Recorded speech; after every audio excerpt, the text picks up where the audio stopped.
1979, le Canadien de Montréal a gagné 6 Coupes Stanley. 6 en moins de 10 ans. Ça a été finalement les plus belles années de notre vie lorsqu'on a porté l'uniforme du Canadien de Montréal. Les joueurs jouaient peut-être avec pas de casque, mais ils en mettaient dedans. J'avais une détermination que les joueurs précédents m'ont montrée, et c'était de jouer pour le Canadien de Montréal et de gagner. On parle d'une équipe qui a redéfini les standards du hockey. Une dynastie comme il n'y en a pas eu beaucoup dans la grande histoire du sport.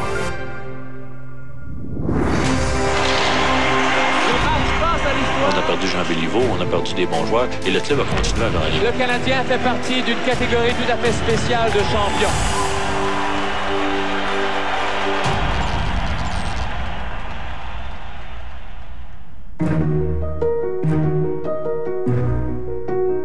Serge Savard a gagné 8 Coupes Stanley avec le Canadien. C'était un des meilleurs défenseurs de la Ligue dans les années 70. Quand vous venez regarder des matchs aujourd'hui, qu'est-ce qui a changé le plus? Il y a bien des choses qui ont changé, là. Ce qui me frappe le plus quand je regarde une partie des années 70, c'est qu'il n'y avait pas de pub sur les bancs. Il n'y a pas de pub sur les bancs. Ce qui a changé, le hockey aujourd'hui, c'est la ligne rouge. Il n'y a plus de place, ou beaucoup moins de place, à l'innovation. Bonsoir, mesdames, mesdemoiselles, messieurs. Ici René Le Cavalier. 73e partie de l'année des Canadiens de Montréal. Fin de la saison 69-70.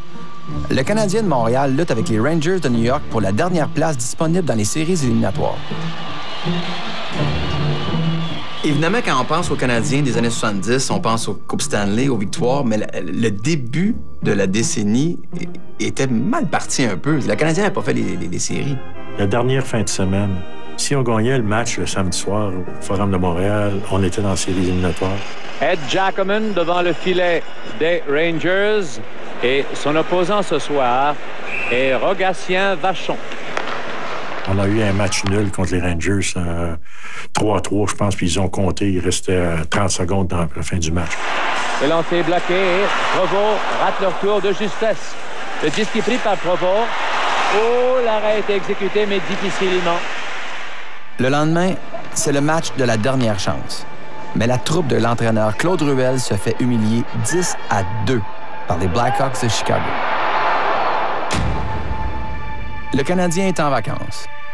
Et quelle est la dynastie naissante?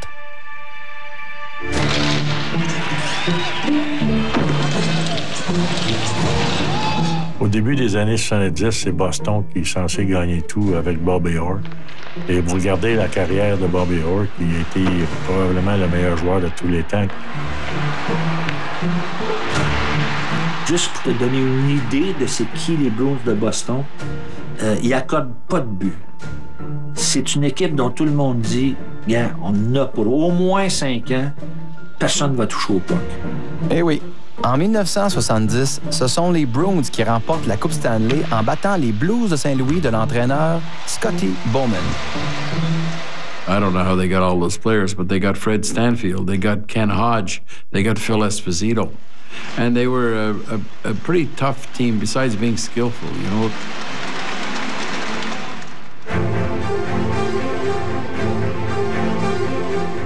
Parlant d'habileté, Phil Esposito a compté 717 buts en carrière dans la Ligue nationale de hockey. Il vient au 10e rang des meilleurs marqueurs de l'histoire. C'était l'un des piliers de la redoutable attaque des Bruins de 1970. I think a hockey team has got to be made up of your core players, of your star players, the better player, and then it's the other guys. Yeah.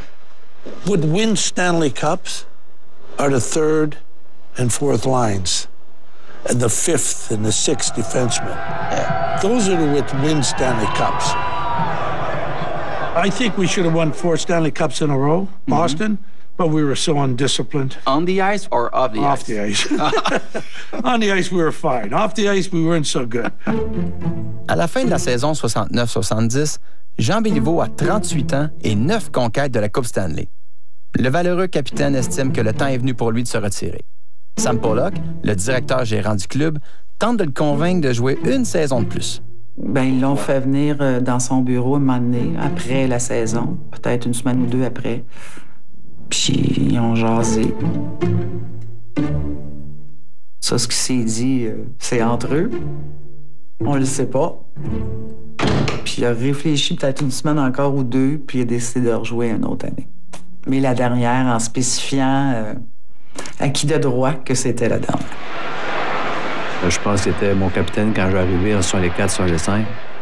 Et pour lui, une mauvaise saison, c'était une très bonne saison pour nos joueurs. Alors, je pense qu'on va être très, très fiers qu'il reste avec nous autres pendant une autre année.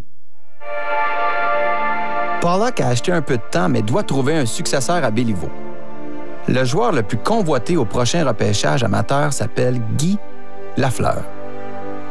Le rusé directeur gérant a un plan pour obtenir ce jeune ailier droit qui fracasse tous les records chez les juniors. Sam avait cette faculté de pouvoir prévoir qui allait être repêché quels joueurs juniors allaient sortir dans 3 puis 4 ans et quels allaient être les meilleurs et qu'est-ce qu'il fallait faire avec qui il devait faire des transactions pour aller chercher, parce que ça se faisait à l'époque, le premier choix dans 3 ans, dans 4 ans. Et comme ça, il est allé chercher des très bons joueurs. Le patron du Canadien prévoit que les Golden Seals de la Californie finiront derniers de la Ligue et obtiendront le premier choix au repêchage de 1971. Il risque donc de sélectionner Guy Lafleur. Pollock conclut un marché avec l'équipe californienne et obtient leur premier choix. Le directeur gérant du Canadien se rapproche de son but. Sam Pollock était très discret. Je veux dire, pour rencontrer Sam, là, c'était compliqué. En plus, son surnom, c'était le Godfather, le parrain. Pour moi, c'est difficile de parler de Sam Pollock. Je l'ai vu 3 fois, puis quand je l'ai vu, je ne peux pas regarder. Fait que je sais pas, je peux pas dire... peut-être les plus vieux peuvent en parler, mais moi, personnellement, à 18, 19, 20, 21 ans, là, je n'étais pas nécessairement dans ses priorités, je peux te le dire tout de suite. Là. C'était un monsieur mystérieux que la presse ne pouvait pas faire des entrevues avec lui. Il n'y avait pas de conférence de presse. Il n'était pas alentour pour parler aux journalistes. On le considérait comme Dieu le Père. Négocier avec Sam Pollock, c'était pas facile. Il n'y avait pas d'argent dans ce temps-là. Donc, ça avait simplement... Tu peux avoir l'aide de quelqu'un à côté de toi. Mais ça avait été mon père un peu qui avait demandé de l'information. Puis, j'ai demandé 20 000 $ pour la première année. Donc, on m'a sorti tous les salaires des autres gars. C'était à 3 500 avec 500 de bonnets, mais ça fonctionnait pas. Là. Aussitôt que tu demandais un peu plus d'argent, il te demandait si tu aimais vraiment jouer au hockey. Enfin, je l'ai eu 20 000, mais sur une période de 4 ans. C'était pas les hommes d'affaires d'aujourd'hui qui essaient de satisfaire le client ou satisfaire le joueur.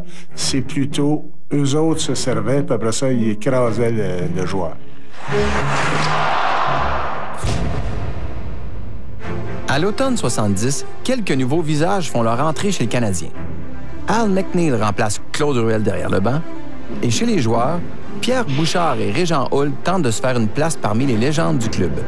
Quand tu arrives avec le Canadien, là, tu rentres dans la chambre, tu ne sais pas exactement où aller, quoi faire. Tu regardes des joueurs alentours que tu as admirés toute ta carrière, des gars comme André Richard, des gars comme Jean Béliveau, des jeunes joueurs comme Yvan Cournoyer, Jacques Lemaitre, qui étaient des jeunes joueurs qui arrivaient dans la formation à cette époque-là. Puis là, ben, ça te prend un certain temps avant d'être à l'aise. Puis celui qui m'a mis le plus à l'aise au départ, c'est Jean Béliveau même. Le 11 février 1971, Jean Béliveau atteint la marque magique de 500 buts. Et là, c'est Béliveau qui enregistre ce but remarquable en attirant vers lui le défenseur Harris et ensuite le gardien du même coup. Et c'est ainsi qu'il jette l'enthousiasme dans la foule. En fait, il n'aimait pas tellement, tu sais, les honneurs. Vous êtes bon, c'est bon. Tu sais, lui, c'était l'homme discret et il venait mal à l'aise. Quand on le chouchoutait, il venait mal à l'aise.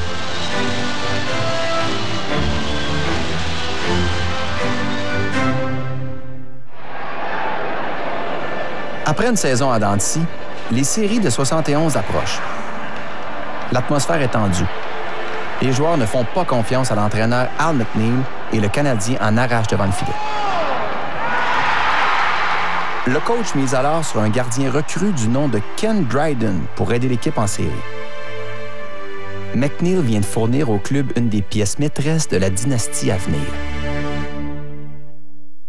Veuillez dicter la raison du du voyage. Éviter la rupture avec ma blonde, puis c'est pas de tes affaires.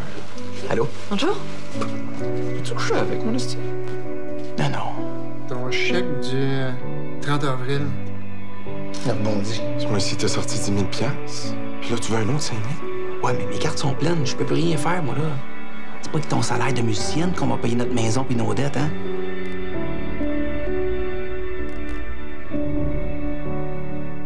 Les gens adorent leur Kia. Comme Laurent qui nous dit « Mon Sorento V6 est incroyable. Je remorque facilement mon bateau. Avec 5000 livres de force, tu peux même remorquer un éléphant. » Mais je gage que t'as pas d'éléphant. Joanne. N'a jamais vu un toit ouvrant panoramique aussi grand. Joanne, ta mère te fait dire de pas oublier ta crème solaire. Julie nous dit « Mon Sorento 7 passagers est parfait pour la petite famille. Cette place, on s'entend, c'est plus une petite famille. Les gens nous aiment aussi parce qu'on a gagné une foule de prix. Et avec des offres incroyables sur tous ces modèles, c'est à votre tour d'être un fan Kia. » Essayez les courriels la prochaine fois. Notre testeuse Michelle a adoré le vélo Super Cycle Kickstart, exclusif à Canadian Tire. Il s'ajuste à la taille et aux aptitudes de votre enfant. Et on va le prouver avec la famille Baptiste. Le vélo Super Cycle Kickstart s'adapte à leur croissance. Il est toujours sur mesure parce que c'est un vélo 3 en 1. Et maintenant, le cerceau de feu. Annulez le cerceau de feu. Voir plus de tests à canadiantire.ca/tester. Pour soulager les yeux secs, médecins et pharmaciens recommandent Systane plus que toute autre marque. La formule ultra hydratante offre une lubrification avancée grâce aux molécules qui adhèrent à la surface de l'œil et qui augmentent la rétention d'humidité, tout en rétablissant les cellules endommagées. Pour un soulagement durable, essayez Systane ultra hydratant, de la marque la plus recommandée par les médecins et les pharmaciens. Ceci est un Medifac pour Systane.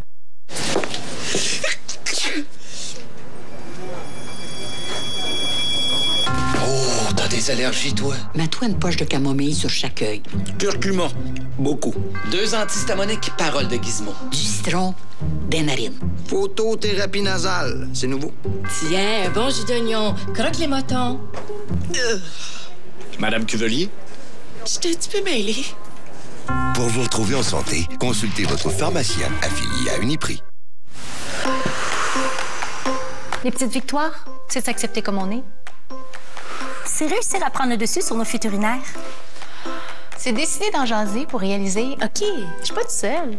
C'est aussi de trouver des produits qui nous redonnent confiance, comme Poise. Ça, c'est bien plus absorbant qu'une serviette hygiénique. Puis les supports de vessie sont confos, ma fille. Les petites victoires, c'est inspirer d'autres femmes à faire pareil. Échantillon gratuit et coupon à fr.poise.com.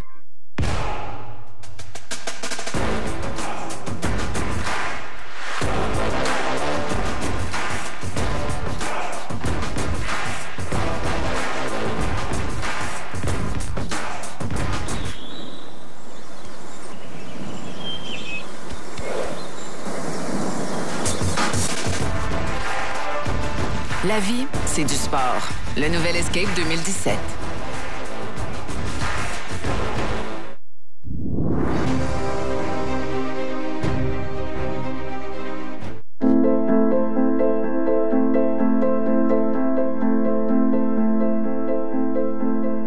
Printemps 71.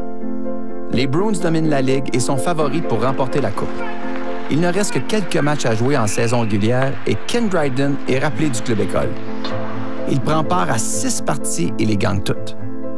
McNeil décide d'aller à la guerre avec son gardien recru.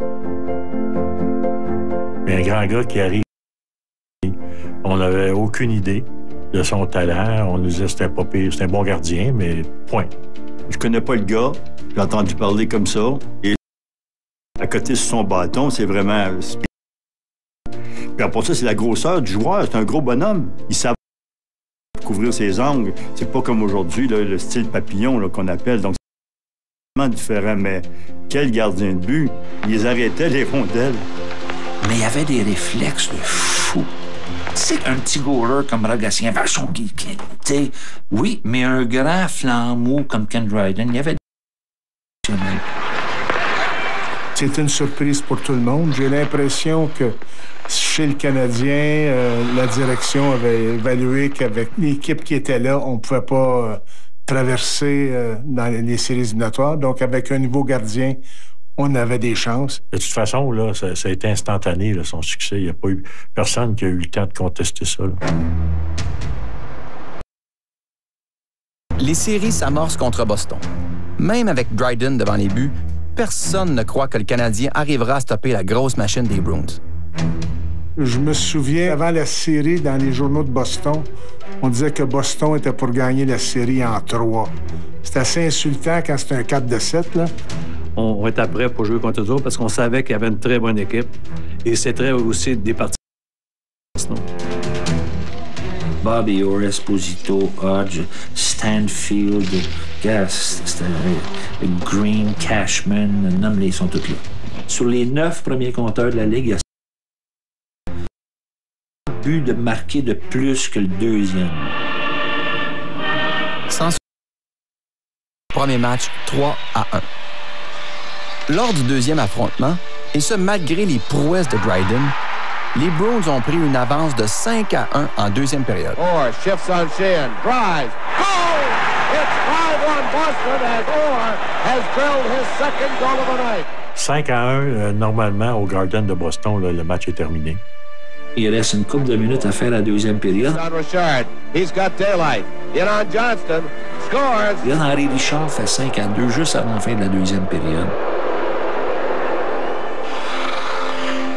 Entre la deuxième et la troisième période, McNeil réussit à convaincre ses joueurs qu'une remontée est encore possible. La troisième période du 8 avril 1971 au Garden de Boston demeure historique. Et c'est cette période-là qui a lancé la dynastie des Canadiens. In tight, Cornway tries to stuff it home, and Beliveau scores. It's 5-3. Beliveau, and it was his last fling. John just put on a clinic. He did. Here's Beliveau moving in. Backhander scores, and now it's 5-4. But here comes a breakaway, Jacques Lemaire. And it's all tied up 5-5. Smith trying to tie it up. Out front score, Ferguson, and the Canadians have gone back out in front, 6-5. Here comes Phil Roberto. Lead pass to Mahovlich, walking home on Johnston, and he scores. It's 7-5. Le Canadien leur en met 5 dans le nez de suite, gagne la série, et c'est ça qui a causé la renaissance des Canadiens. Eddie Johnson a eu un match horrible. Et je suis convaincu que si Boston avait changé de gardien de but à cette époque-là, probablement qu'on n'aurait pas gagné ce match-là. Après cette victoire spectaculaire sur les Bruins, le Canadien élimine Minnesota en demi-finale avant de se rendre en finale contre les Blackhawks de Chicago. Pendant le 5e match de la série, McNeil cloue Henri Richard sur le banc. Richard réplique en traitant publiquement son entraîneur d'incompétent. Je pense qu'il n'avait pas le temps de glace qu'il pensait qu'il était pour avoir.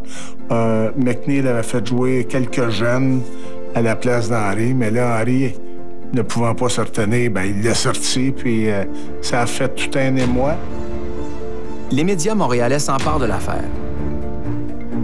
Mais transportés par les arrêts prodigieux de leur jeune gardien, l'équipe se rend jusqu'au 7e match à Chicago. J'étais en uniforme dans le dernier match. J'étais sur la patinoire beaucoup moins. J'ai pas vu de glace dans les deuxièmes, d'abord dans ma liqueur. Là. Dans ce match ultime, le Canadien tire de l'arrière 2-0 lorsque Jacques Lemaire s'élance. C'est le fameux soir où Henri Richard avait fini avec les 2 buts. Henri Richard répond à son entraîneur. Il marque 2 buts, dont celui de la victoire. Le Canadien remporte sa 17e Coupe Stanley. C'est la première que je peux dire que j'ai vraiment participé, là, où est-ce que j'ai commencé, était part of the team.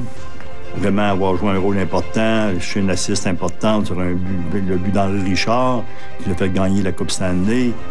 Celle de 71, c'est la spéciale, parce qu'on n'était pas supposé de gagner la Coupe Stanley cette année-là. Jean Béliveau soulève le précieux trophée pour la dernière fois de sa glorieuse carrière. C'était comme une habitude pour Jean Béliveau de gagner des Coupes Stanley, c'était juste sa 10e. On lui a demandé comment il aimerait qu'on se rappelle de lui. Il a dit « J'aimerais qu'on se rappelle de moi comme un joueur d'équipe. » Alors, ça veut-tu dire? Cette année-là, le défilé va être surnommé la Saint-Henri Richard. Les jours d'Al McNeil comme entraîneur du Canadien sont comptés. Henry était tellement fort dans l'image publique que Sam Pollock a été obligé, après avoir gagné la Coupe Stanley, de le changer. Le coach gagne la Coupe Stanley et se retrouve dans la Ligue américaine aux Voyageurs. Voyageurs. Mais là, par exemple, tu as été chercher quelqu'un de la même famille. Tu as été chercher Scotty Bowman. Avec les éléments nouveaux chez les Canadiens, là, est-ce que tu as l'impression que l'équipe pourra remporter le championnat pour une chose? Ça, c'est drôlement important aussi. J'espère parce que Toblick, dans son première année, Claude Ruel, dans son première année, Al McNeil, dans son première année, a gagné la Coupe Stanley. Bowman a de grandes ambitions. Et avec le repêchage qui s'en vient, il a des raisons d'espérer. I joined the team just a couple of days before the draft. And Sam Pollock had a meeting with all of his scouts, and they were still discussing Marcel Dionne or Guy Lafleur. They were talking to Detroit about making a trade for the second pick, Marcel Dionne. And I remember Sam Pollock saying to the group, could it be another decade of having Jean Beliveau and Boom Boom Geoffrion? La saison 70-71 se termine en beauté avec une 17e Coupe Stanley. Pollock a embauché Bowman et il attend le repêchage amateur. Un certain Marcel Dionne l'intéresse, mais son objectif ultime s'appelle Guy Lafleur. La guerre froide débute en 1945 et c'est à Ottawa qu'elle fait ses premiers pas. Ces 109 documents-là prouvaient qu'il y avait vraiment un réseau d'espions au Canada et aux États-Unis. Infiltrer le milieu des espions canadiens. Espions parmi nous, lundi 19h, sur Historia. Si vous pensez qu'1 million, c'est plus ce que c'était, imaginez conduire, tirer, remorquer, transporter sur 1 million de milles. Ça fera de vous le membre. Le club Cummins du million de milles parcourus, bâti par le Ram HD et le légendaire moteur turbo-diesel Cummins. Ram, les camions HD diesel les plus durables au pays. Obtenez un Ram Heavy Duty avec moteur turbo-diesel Cummins sans frais plus 0%. Révolution. Au Québec, on en a vécu plusieurs. On a eu la révolution industrielle, la révolution tranquille. Mais pour l'avenir de la planète, la plus importante, c'est la révolution énergétique. Ici, on l'a commencé il y a près de 75 ans, en faisant le choix de développer des sources d'énergie propres et renouvelables. Pour ça, on nous regarde. On nous admire. Continuons d'être un modèle. Une saveur là où l'on s'y attend le moins. Les Crispy Mini, faites avec du riz brun soufflé. Et à 90 calories par portion, elles sont étonnamment savoureuses. Vous savez, lorsque vous faites une réclamation d'assurance auto ou habitation et que votre prime augmente, plus maintenant. Avec la police qui pardonne pour l'auto ou l'habitation de Bel Air Direct, une réclamation ne fera pas augmenter votre prime. Pour de vrai, là. C'est super. Sûr que je signe? Vous êtes vraiment sérieux, là? Sérieux. À la télé, vous pouvez pas niaiser. Hein? C'est interdit. OK. Donc, la police qui pardonne auto, la police qui pardonne habitation et des économies. Alors, qu'attendez-vous? Changez pour l'assurance qui pardonne. Contactez-nous dès maintenant. Je peux pas croire que ça m'arrive encore. Pourquoi faisons-nous des barbecues? Pour allumer une passion chaque fois que vous appuyez sur le bouton. Pour des brûleurs qui maintiennent la flamme année après année. Pour pouvoir choisir exactement le barbecue que vous désirez. Pour des barbecues à 2, 3, 4 ou 6 brûleurs convenant à tous les styles de vie. La nouvelle série Genesis 2 avec GS4, le nouveau système de grillade haute performance de Weber. Weber, pour la vie. Nous avons pris l'engagement de vous offrir des viandes élevées sans l'utilisation d'hormones ni d'antibiotiques. Nous avons commencé petit, mais avons vu grand. D'abord avec le brunch du samedi et le souper du dimanche. Puis le lunch du mardi. Et c'est loin d'être fini. On en redemande encore. C'est pourquoi toutes les viandes PC Simplement Bon sont élevées sans l'utilisation d'hormones ni d'antibiotiques. On me demande souvent si j'ai une préférence pour la boréale rousse ou la boréale blonde. Bien, à cette question, l'ours en moi répond toujours absolument.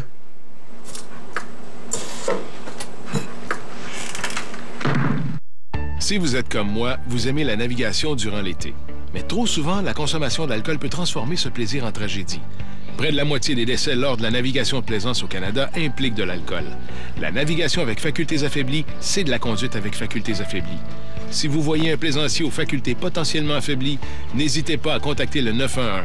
Ensemble, nous pouvons rendre nos cours d'eau et nos routes plus sécuritaires. Pour en savoir plus sur la navigation avec facultés affaiblies, visitez mad.ca.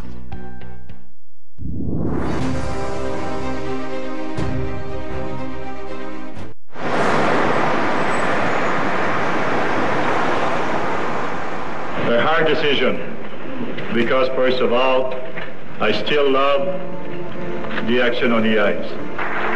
Juin 1971, Jean Béliveau annonce officiellement sa retraite. Scotty Bowman est maintenant l'entraîneur du club. Marcel Dionne ira à Détroit. Mais grâce à son entente avec les Golden Seals, Pollock obtient enfin le joueur de concession tant attendu. From the Quebec Ramparts, Guy Lafleur. À 25 000 $ par saison, Guy Lafleur devient la recrue la mieux payée de l'histoire. L'avenue de Guy Lafleur, c'était un moment historique dans l'histoire du Canadien. C'était tellement médiatisé. On se demandait si c'était pas porter le numéro 4 de Jean Béliveau. Il avait connu de grands succès juniors. Il était vraiment considéré comme dans la trempe des grands joueurs à venir dans la Ligue nationale. La première fois que j'ai vu Guy Lafleur dans une pratique à Verdun, je me souviens encore. J'ai arrivé chez moi, j'ai dit « Ah, quel joueur que ça va être! » Sa vitesse, son lancer, ses feintes, ses mains. Guy avait des très bonnes mains. Sa facilité de patiner, de faire tous ces gestes qu'il avait.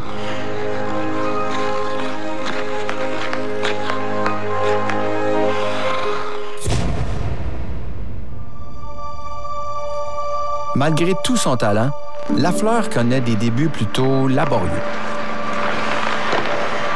Pas exactement ce à quoi le public s'attendait en pensant au successeur de Jean Béliveau. On lui a mis ça dur un peu. Au début, on ne l'a pas mis sur la patinoire. Au début, les premiers jeux de puissance. On l'embarquait sur le deuxième jeu de puissance. On aurait pu aller plus vite avec lui. Il était réellement prêt. When Jean Béliveau came to Montreal permanently, he was about 22 years old. And Guy Lafleur was just 19, I think, when he was drafted. There was a lot of pressure on Guy Lafleur. And we had Jacques Lemaire, we had Henri Richard. Yvan Cournoyer was in his prime. We were pretty strong on right wing. Guy, à un moment donné, il ne comptait pas un but, un match, mais c'était à cause de son casque. Le match suivant, il enlevait son casque protecteur. C'était toujours comme ça. Il y avait toujours une raison. C'est la superstition qui faisait ça dans le cas de Guy. Personne ne portait des casques à l'époque. Le monde disait que c'était des peureux, ceux qui portaient des casques. C'était stupide de passer pour montrer comment que ça allait évoluer, là. Alors, on joue avec un casque ou avec pas de casque? J'ai joué pas de casque toute ma carrière. Juste dans les dernières années, dans les pratiques, je mettais un casque. J'aimais pas me faire blesser, surtout dans une pratique ou recevoir la rondelle. Mais par contre, quand la partie arrivait, c'était jouer comme d'habitude. On donnait notre 100 et avec pas de casque, on se sentait mieux peut-être. Je pense d'avoir eu dans ma carrière une commotion cérébrale très, très petite et je l'ai eue lorsque j'avais un casque protecteur.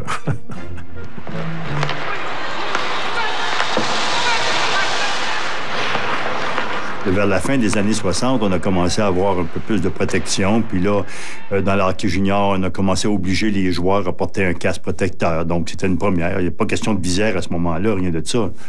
L'équipement était probablement moins rigide qu'aujourd'hui. C'était pas plus léger, mais c'était moins dur. On pouvait un peu manœuvrer davantage avec ça. Puis il y a beaucoup de joueurs là, comme Guy Lafleur puis Yvan Cournoyer, il y avait des petites épaulettes de rien, ils n'avaient presque pas. Là. Quand je suis arrivé avec le titre de hockey canadien, on avait 2 chandails, un rouge et un blanc. Et c'était en grosse laine. On le faisait nettoyer une fois par année. Puis lorsqu'on le faisait nettoyer, il revenait, là, puis j'avais de la misère à me le mettre sur le corps. D'ailleurs, le chandail blanc était le chandail blanc du Canadien à l'époque au Forum de Montréal. On l'a échangé juste à cause de l'hygiène, parce que lorsqu'on le transportait, le chandail blanc, sur la route, il devenait sale tout de suite. Alors là, on a ramené le chandail blanc à Montréal.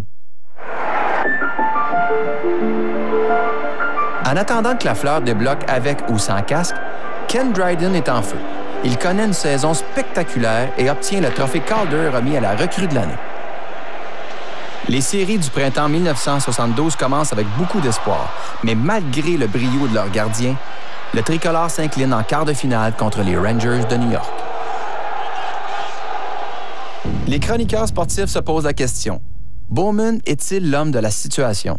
Scotty Bowman, c'était un entraîneur qui parlait pas trop, s'organisait pour avoir 4 ou 5 piliers de son côté, dont Serge Savard, et les autres n'ont pas important. Les autres interchangeables. La communication entre l'instructeur et le joueur était très, très simple. Tu rentres dans la chambre, tu regardes, si tu jouais pas, ton chandail n'était pas là. Scotty, c'est un gars qui était très sévère. Aucune communication. T'essayais d'aller le voir dans son bureau, il fermait la porte juste avant que tu rentres. Dans ce temps-là, ça fonctionnait comme ça. Si tu travailles pas dans les pratiques, si tu produis pas, on te renvoie dans la Ligue américaine. Aujourd'hui, il y a le ballottage, tout ça, on te demande la permission, tout ça. Dans le temps, c'était bing-bang. Alors, on avait le contrôle sur les joueurs. Sam Pollock le savait, mais Scotty le savait, lui aussi. Scotty Bowman, il n'a pas laissé personne indifférent. C'est pas tout le monde qui a adoré Scotty Bowman. Scotty Bowman a été dur. Mais, tu sais, il y a un gars qui va venir te dire moi, je l'aime pas, Scotty Bowman. Il a marqué 50-55 buts, puis il a gagné 6 Coupes Stanley. Puis au bout de la ligne, là, tu peux-tu dire que t'aimes pas Scotty Bowman?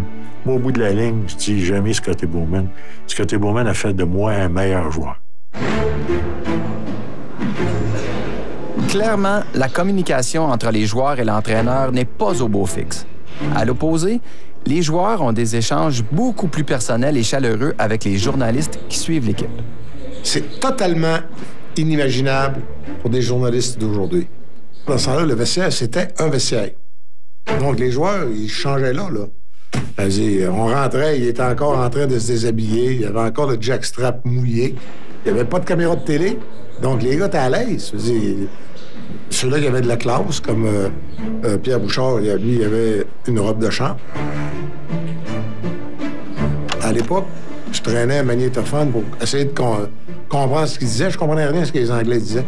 Je mettais l'enregistreuse à côté de Dryden quand il commençait à répondre à la première question. Quand j'avais fait le tour du vestiaire, à peu près 25 minutes, je ramassais le tape, il n'avait pas encore fini. Les joueurs, faites des entrevues avec le gars dans la douche. C'est la routine. Où le gars se faisait la barbe, posait des questions en le regardant dans le miroir, puis il te répondait en te regardant dans le miroir. Ça, c'était la routine. Écoute, j'avais 20, 21 ans, 22 ans. Puis j'étais un fan fini des Canadiens depuis ma tendre enfance, depuis que j'avais 5-6 ans. Et là, je me retrouvais avec ma passe de presse, mes hamburgers gratis, ma bière gratis. Puis j'allais dans la chambre des Canadiens avec ma petite passe. Oui, je veux parler à Guy Lafleur, je veux parler à Serge Savard, je veux parler à Guy Lapointe, je veux parler en anglais parce que je parlais bien anglais, à ce jeune-là, le Rick Chartra. Puis, Ça fait plaisir à nous autres avec. Ouais. Tu as eu beaucoup de patience. Tu as passé 3 ans avec les voyageurs de la Nouvelle-Écosse, mais je pense que ça t'a... On vivait carrément dans l'atmosphère des joueurs, ce qui n'est pas le cas aujourd'hui. Nous, les journalistes, on prenait les mêmes avions, on prenait les mêmes autobus. Et ça, je pense que ça a perduré longtemps. Et c'est probablement grâce aux joueurs eux-mêmes qui étaient là. J'ai l'impression que les journalistes avaient un certain respect. Tout n'était pas nouvelle. Même, il y en a qui veulent dire aux joueurs, mais fais attention, là, tu vas un petit peu trop loin. Puis, mais c'était pas de fait public. Dans le vestiaire, ça jouait souvent avec pas de filtre. Les gars avaient pas peur non plus. Il n'y avait pas de caméra. Fait que t'allais voir Lambert, tu disais, puis on a joué une tabarnak à soir, en tout cas. Mais là, il était pas obligé de dire, oh, nous avons très bien joué ce soir, n'est-ce pas? Parce que là, mais là, les gars parlaient, on arrangeait ça, ils se fiaient à nous autres.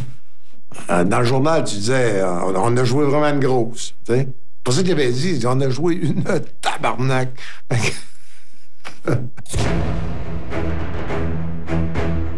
En 72-73, Steve Shutt et Larry Robinson débarquent à Montréal. Le Canadien fait partie des clubs dominants, même si Lafleur tarde encore à s'affirmer.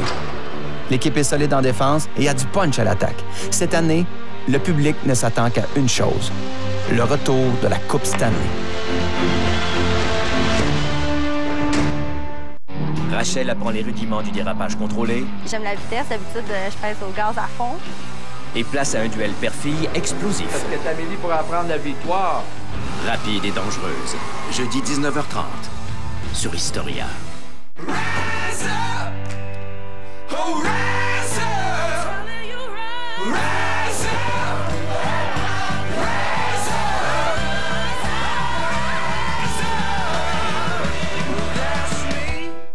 Ne manquez pas l'événement printanier pour la maison chez Brick. Ce sofa moderne en chenille, seulement 499 $.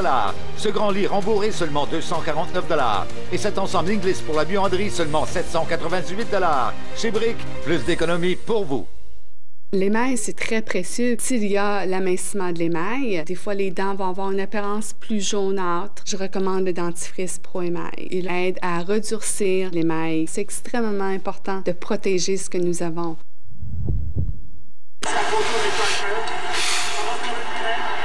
Le cannabis allonge le temps de réaction. 1 bateau, 2 bateaux, 3 bateaux. Yeah! Attention, la lumière est rouge. 1 bateau, 2 bateaux, 3 bateaux. Monsieur, m'entendez-vous? 1 bateau, 2 bateaux, 3 bateaux. Monsieur? 4 bateaux, 5 bateaux, 6 bateaux, 7 bateaux, 8 bateaux. Briser le sort de la sécheresse est facile avec 3 Minute Miracle Moist de Aussie. Dès la première minute, j'ai commencé à sentir la différence. Si doux, si lisse. Tellement luisant que j'ai pensé avoir oublié de les rincer. Vous n'arrêterez pas de les toucher. Quoi? Si quelque chose d'aussi rapide vous satisfait à ce point, vous n'arrêterez pas d'en parler. Le revitalisant en profondeur 3 Minute Miracle Moist de Aussie. Pressez-le et dites-nous ce que vous en pensez. Osez! Notre famille de bactéries habite sur ce coussin depuis des générations. Bon, les enfants, descendez tous du sac à dos. Nous voilà sur le divan. J'adore les regarder nettoyer. Mais sur ce matelas, ils ne m'auront jamais. Il existe une vaporisation spécialement conçue pour les divans, les matelas et plus. Le nouveau vaporisateur désinfectant Max Cover de Lysol a un jet de vaporisation 2 fois plus large qui élimine 99,9% des bactéries. Grâce à Max Cover, il est facile d'appliquer du Lysol partout. Quelle est la vraie différence des pneus Toyo?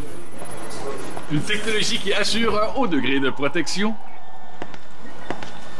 Une fabrication qui résiste à tout, en tout temps, ce qui les rend vraiment différents. Un plus haut degré de sécurité. Les pneus Celsius pour conditions variables de Toyo assurent confort et adhérence, peu importe les conditions. Toyo Tires, au-delà de la performance, tout au long de l'année. C'est ça le script? Ferme le téléprompteur. On fait ça live. Pour brasser une bière bonne comme celle-là, ça prend une sérieuse paire d'oranges. C'était bon, ça? C'était bon.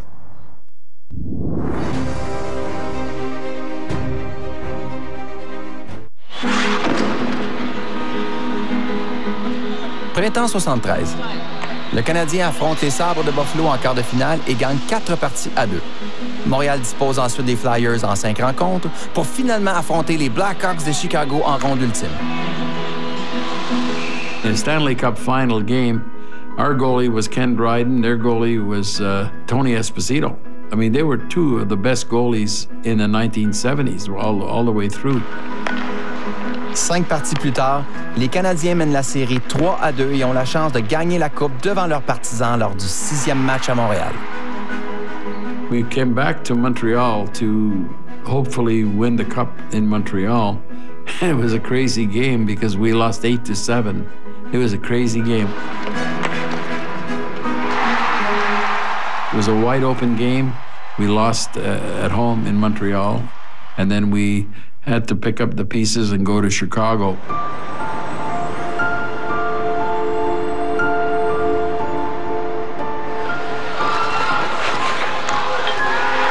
Finale de la Coupe Stanley, match numéro 7. On a tous joué ce scénario-là dans la rue en jouant au hockey-bottine. Mais là, ce sont les vrais joueurs du Canadien dans une vraie finale. Chacun sait ce qu'il y a à faire. Henri Richard fait voir son grand mécontentement face à l'arbitre, mais le compte demeure Canadien 3, Chicago 3. We won the cup in Chicago. It was another high-scoring game, 6-4. So, you know, I mean, 25 goals in 2 games in the Stanley Cup Finals. Cette année-là, j'avais quoi? Je pense que c'est 40 buts, je crois, que j'avais compté. Ça a été une année vraiment exceptionnelle. J'avais gagné le Conn Smythe. C'est un premier trophée Conn Smythe pour Cournoyer. Une première Coupe Stanley pour Scotty Bowman, mais une 11e pour Henri Richard. Un record qui tient tout ne sera sans doute jamais battu. Imaginez-vous pareil, parce qu'Henri, l'année qu'il a pris sa retraite, on a remporté 4 Coupes Stanley consécutives. Alors imaginez-vous, s'il avait été un peu plus jeune, il aurait gagné 15 Coupes Stanley, ce gars-là. Ça aurait été inimaginable quand même. À leur arrivée, les fans attendent les joueurs. Le lendemain, ils sont 1 demi-million à les acclamer sur la rue Sainte-Catherine. Ken Dryden profite de la parade, même s'il s'apprête à quitter l'équipe. Il ne s'entend pas avec Sam Pollock sur le montant de son prochain contrat. I could name 6 goaltenders that were higher paid than I was a year ago, and that would increase, next year, and that's something that really kind of bothers me. Dryden va profiter de sa retraite pour terminer ses études en droit. J'ai l'impression que sa présence au tout début des années 70, quand il avait 21-22 ans, ça a été probablement son grand étonnement à lui, qu'est-ce qui s'est passé. Mais là, il fallait redevenir sérieux, finir ce qu'il avait commencé, ses études, puis après ça, on verra ce qui va se passer. Je pense qu'au début, ça a été il nous trahit. Et l'avenir nous a prouvé qu'il a bien fait, qu'il est devenu politicien, il est devenu président des Maple Leafs de Toronto. Les joueurs prennent conscience de leur valeur monétaire grâce à la venue de l'Association mondiale de hockey, une nouvelle ligue professionnelle nord-américaine. Dès 1972, l'AMH courtise des joueurs de la Ligue nationale en leur faisant miroiter des contrats mirobolants pour cette époque. C'était pas tous les joueurs qui avaient des agents. C'était leur intérêt de laisser savoir qu'ils avaient été approchés. Fait qu'ils nous glissaient ça à un moment donné, parle-en pas fort, là, mais j'ai reçu une offre de telle équipe de l'AMH, puis j'ai étudié ça. Fait que là, nous autres, ça nous faisait de la bonne nouvelle. On le savait, on n'était pas dupes. On savait qu'en écrivant ça, on faisait monter les enchères, puis les joueurs en profitaient. There's been lots of talk about what Reggie Hu and Mark Tardif are going to do next year. Has any decision come up as yet?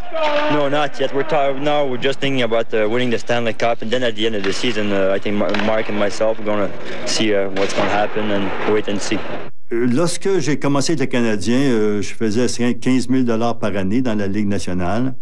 Puis la troisième année, lorsqu'on a gagné notre deuxième Coupe Stanley, entre-temps, j'ai passé de 15 000 à 22 000. Puis le dernier de 1973, deuxième Coupe Stanley, 29 500.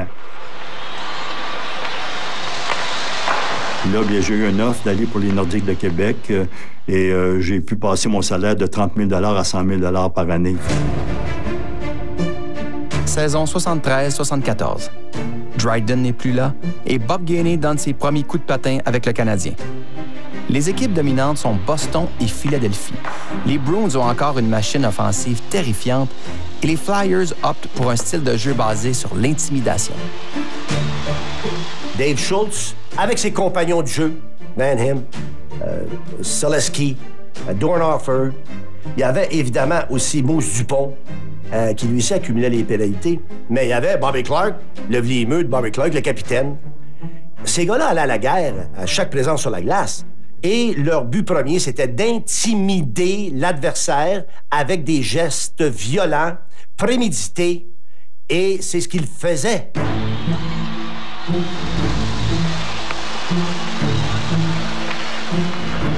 T'arrives au Spectrum. Il y avait moins d'arbitres. On était peut-être des arbitres en charge, peut-être 14, 16 au total. Alors là, on se présente au Spectrum. On est identifié. Et là, ça part. En anglais, évidemment. On est tous bien de gagner ce soir. Sans ça, tu ne retourneras pas à l'hôtel vivant. Bing, bang, bang, les menaces, tout ça. Parfait. Hein? Le match commence et là, tout de suite, nonobstant l'adversaire des Flyers, c'est bing bang. Bing bang. Les bancs se vidaient. Et là, c'était la bagarre et là, c'était des matchs de 3h30. J'ai toujours trouvé malheureux qu'on est obligé de se battre. Et quand quelqu'un saute sur toi, là, à un moment donné, si tu te défends pas, tu vas passer pour un peu heureux. Alors, c'était ça qui s'est passé avec l'avenue des Flyers de Philadelphie. Il allait essayer de sortir les meilleurs joueurs. Il sautait sur toi, puis là, tu te défendais, il y avait une bataille. Toutes les deux avaient 5 minutes. Et alors, il n'était pas pénalisé pour faire ça. Jusqu'à temps qu'on emmène le règlement de l'instigateur. Puis ça a pris 3 ans, 4 ans avant de dire qu'on va changer le règlement. On ne voulait pas le changer.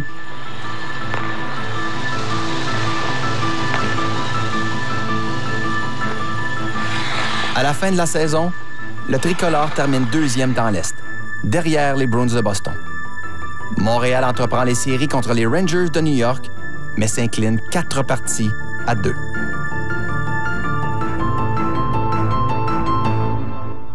De mettre la main sur cette information serait majeur pour l'URSS. Commenté par un panel de témoins et d'experts, vivez les reconstitutions des grands cas d'espionnage dans lesquels le Canada a joué un rôle clé. Espions parmi nous. 2 épisodes lundi dès 19h sur Historia.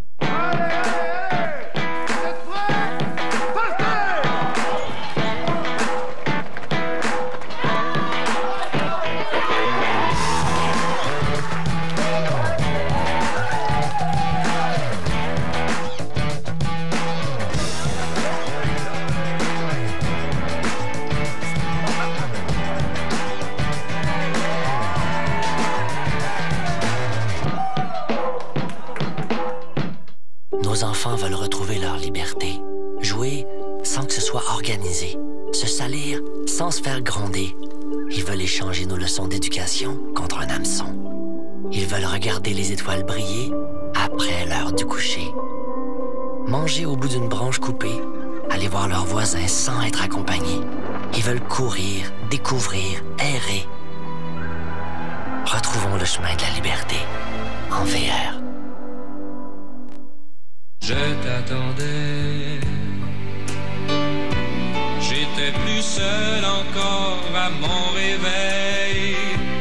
Mais je t'ai trouvé, on s'est aimé. Allez, viens, on va s'aimer tendrement, tout là-haut. Trouver ces électros, c'est beau.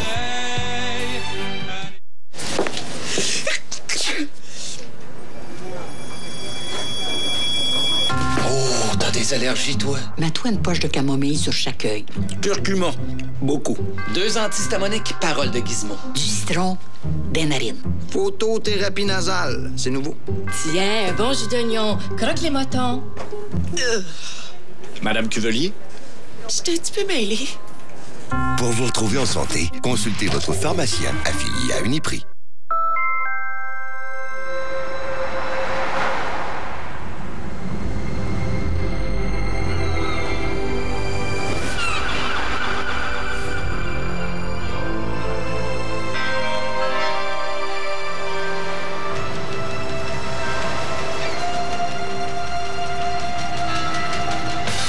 Vous appelle avec 27 destinations en vol direct. Air Transat, ça sent les vacances. Le Nissan Murano a tout pour faire tourner les têtes. Son habitacle spacieux et raffiné est possiblement l'endroit le plus confortable au monde. Et beaucoup de gens le pensent aussi.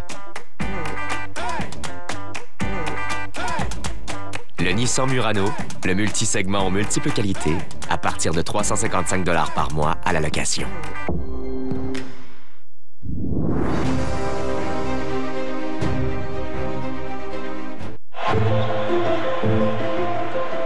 Printemps 74. Le Canadien vient de perdre en quart de finale contre les Rangers de New York. Cette année-là, la finale opposera Boston et Philadelphie. Et c'est Philadelphie qui remportera la Coupe, leur première. Les Flyers ont trouvé le style qui rendra la vie difficile à leurs adversaires. le Canadien n'est pas au bout de ses peines.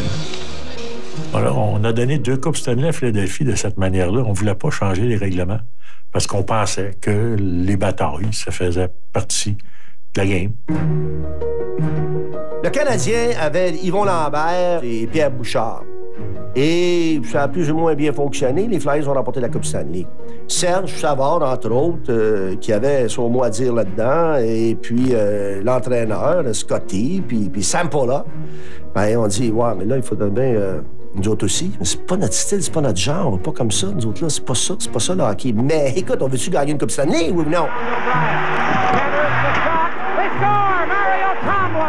Alors, ils se sont grillés d'autres joueurs, dont Riceborough. Pas gros, mais à la Bobby Clark un peu, là. Pas peur de se froisser un peu, là. Puis Mario, le bleuet. Mario savait, lui, que fallait qu'il laisse tomber les patates frites s'il voulait rester avec la grosse équipe. Sans ça, il se retrouvait dans les mineurs. Il a bien fait les choses. C'est un mardi soir. Le Canadien arrive le mercredi pour le match du jeudi. Alors, on reçoit un appel à 10 h le soir avec Doug Riceborough. On était co-chambreurs, nous tous les deux. Et c'est Claude Ruel et Scotty Bowman qui nous appellent pour nous faire descendre dans le lobby de l'hôtel. Scotty et Claude Ruel nous disent à Doug et à moi, « Vous savez, quand la chance passe, ne l'arrêtez pas. » Alors, Doug et moi, on a dit aux deux, « Ne vous inquiétez surtout pas, on ne retournera pas à Halifax. » Et on a pris les grands moyens pour ne pas y retourner. Mario and Doug Riceborough changed our team. They were playing in our farm team in Nova Scotia, and we needed a little bit of strength or aggression. We needed players that would work hard and be tough to play against. On n'allait pas nulle part jusqu'à l'arrivée d'un trio, Doug Riceborough, Mario Tremblay et Yvon Lambert. C'est un trio qui a redonné un élan de vie à l'équipe du Canadien. Puis quand ces jeunes-là sont embarqués sur la patinoire, là, ça brassait, ça partait. Là, on dirait que ça redonnait un second élan au club canadien. À son arrivée avec l'équipe, le jeune et flamboyant Mario Tremblay tente de trouver ses repères dans un vestiaire plutôt conservateur. T'arrives avec ta poche, puis là, tu vois Guy Lafleur, tu vois Serge Savard, tu vois Yvan Cournoyer, tu vois Henri Richard, tu vois tous ces gars-là. De manière, je demande à Henri Richard, je dis, monsieur, je l'appelais monsieur Richard, j'avais 18, il y avait 39, 38, 39, il avait l'âge de mon père. J'ai dit, pourriez-vous me passer le rouleau de tape, s'il vous plaît? Il me regarde, il dit, hey, le Flo, il dit, mon nom, c'est Henri. Fait que j'ai dit, OK, ben, je dis, monsieur Richard, pareil, puis j'étais prêt à vous dire Henri, parce que j'étais trop intimidé. J'en parle aujourd'hui, j'ai encore des frissons, parce que... Puis en plus, on joue contre Bobby Orr, qui joue pour les Blues de Boston, Wayne Cashman, Phil Esposito. Écoutez, pensez à ça. Là, 3 ans avant, j'étais junior B au Lac-Saint-Jean. 15, 16, 17. À 18, tu tombes dans la Ligue nationale. Allô, réveillez-moi quelqu'un, là, quelque part. Mario Tremblay n'en revient pas de se retrouver assis dans la chambre à côté de ses idoles devenus ses frères d'armes. Et en plus, quand tu gagnes ta place dans le vestiaire du Canadien, tu gardes la même place longtemps. Quand tu étais à une place, tu changeais jamais de place. Moi, j'étais à peu près dans le milieu là, de la chambre, vis-à-vis la colonne. J'ai passé ma carrière là. J'étais assis dans le milieu du vestiaire, en plein milieu. Yvon Lambert était assis à côté de moi, et Jean Houle, puis en face de moi, il y avait Guy Lapointe. Puis Jacques Lemaire, il était facile à faire rire. Puis Guy Lapointe était assis en face. Puis dans les meetings, je me souviens, Scotty parlait, puis là, Guy Lapointe, encore une fois, c'était à mode dans ce temps-là, les gars enlevaient les prothèses dentaires. Puis il regardait Jacques Lemaire, puis il faisait toutes sortes de faces. Puis Lemaire, là, il se cachait avec sa serviette, il avait tout le front rouge. Puis je comprends pas, Bowman n'a jamais dit un mot quand c'était Lemaire qui riait, puis il voyait bien que Guy Lapointe, il faisait des toutes sortes de conneries. Guy Lapointe, lui, c'était une de ses priorités. Il planifiait tout ça. Il arrivait des fois un premier ministre, puis il mettait la main dans le dos avec de la poudre blanche. Le premier ministre avait de la poudre blanche sur son manteau. Il mettait de la vaseline dans le téléphone, puis il appelait, puis il disait à quelqu'un, il t'a demandé au téléphone. Le gars arrivait, il mettait le téléphone là, il avait l'oreille pleine de vaseline. Écoute, il n'y avait pas de fin avec Guy Lapointe.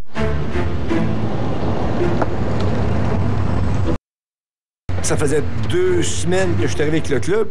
Puis là, ben, j'avais décidé de m'acheter une voiture neuve, une belle Grand Prix. Écoute, j'avais acheté ça au Lac-Saint-Jean, une Grand Prix en 74-75.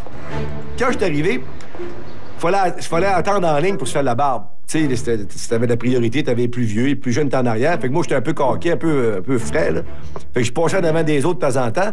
Puis les gars n'aimaient pas ça, mais ils savaient que j'étais jeune. Puis tu sais, j'étais un peu... j'aimais ça, créer un peu de polémique autour. Et là... 2 semaines après que j'ai mon auto, nous, les jeunes, on faisait toujours de l'extra après les séances d'entraînement. Et ma voiture était placée dans la Plaza Lexinéon. Et là, Guy Lapointe avait pris mes clés dans mes poches. Il a changé ma voiture de place. Il a replacé mes clés dans mes poches. Là, d'abord, après la pratique, je sors pour aller chercher mon auto, tout avec à 18 ans, une belle auto neuve. Pas de char, pas d'auto. Je dis, Caroline, mais appelle la police, fais voler mon auto, appelle mes assurances au Lac-Saint-Jean, toute la brouhaha du baptême.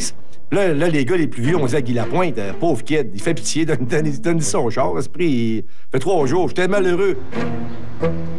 Puis je peux vous dire qu'après ça, j'étais pas mal plus tranquille. J'étais pas mal moins baveux un peu. En 74, Tremblay, Lambert et Riseborough changent la dynamique de l'équipe. Gainey et Robinson commencent à s'imposer et après une année d'absence, Ken Dryden revient en sauveur. La bonne entente règne au sein du club, mais le public n'attend que 2 choses. Que Lafleur sorte de sa coquille et une autre Coupe Stanley. Je me rappelle pas d'avoir vu Guy Lafleur jouer un mauvais match. Il a toujours essayé. Tu sais, des fois, on regarde quelqu'un qui n'a pas joué, mais il a joué un mauvais match. Il n'a pas essayé ce soir. Lafleur, c'était toujours à 100 %, toujours à 100, 110 %, tout le temps. Cournoyer arrive en zone adverse à Lafleur et compte! Un superbe but. Quand je jouais junior, j'ai compté 50 buts. Quand j'arrivais dans la Ligue nationale, j'étais pas capable d'aller chercher ce nombre de buts-là. Guy Lafleur, il avait un très bon lancer frappé, un lancer demi-poignet, demi-frappé. Et puis, il se tirait assez bien d'affaires. Lui, il voyait le filet. Il le mettait à l'intérieur du poteau, non pas sur le poteau.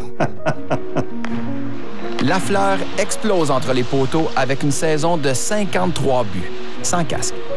C'est là qu'il est devenu le démon blond. Le public a son idole. Mais malgré cette éclosion spectaculaire, le Canadien est rapidement éliminé en série de fin de saison. Pas de coupe en 75.